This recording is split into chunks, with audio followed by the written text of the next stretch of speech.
আমরা যা প্রতিদিন খাবার খাই সেটা আমরা অনেকেই কিন্তু ভুল ক্রমানুসারে খাই। এর জন্যই আমাদের ওজন বেড়ে যায়, ডায়াবেটিস হয়, কোলেস্ট্রল এবং ট্রাইগ্লিসারাইড বেড়ে যায়।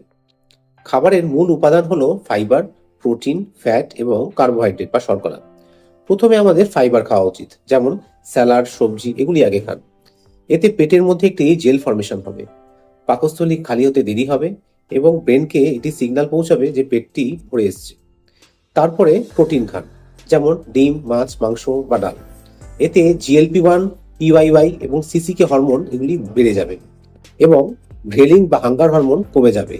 এতে খিদে কমে আসবে। এরপর খাওয়া উচিত ফ্যাট, যেমন পনির বা তেল, ঘি যেগুলি খাবারের মধ্যে অলরেডি থাকে। তো সেটি খেলে পাকস্থলী খালি হওয়াটা দেরি হয় এবং এটা স্যাটাইটি সিগন্যাল ব্রেনকে সেন্ড করে, যা খিদে কমাতে সাহায্য করে। এরপরে কার্বোহাইড্রেট খাওয়া উচিত, যেমন ভাত, রুটি। এতে কি হবে, ইনসুলিন স্পাইক হবে এবং ভাত রুটি যত বেশি খাবেন তত বেশি মোটা হবেন এবং সুগার বাড়বে। তাই এইসব খাবার যত কম পেটে ঢোকে ততই ভালো। ভিডিওটা ভালো লাগলে লাইক করবেন, শেয়ার করবেন এবং অবশ্যই কমেন্ট করবেন।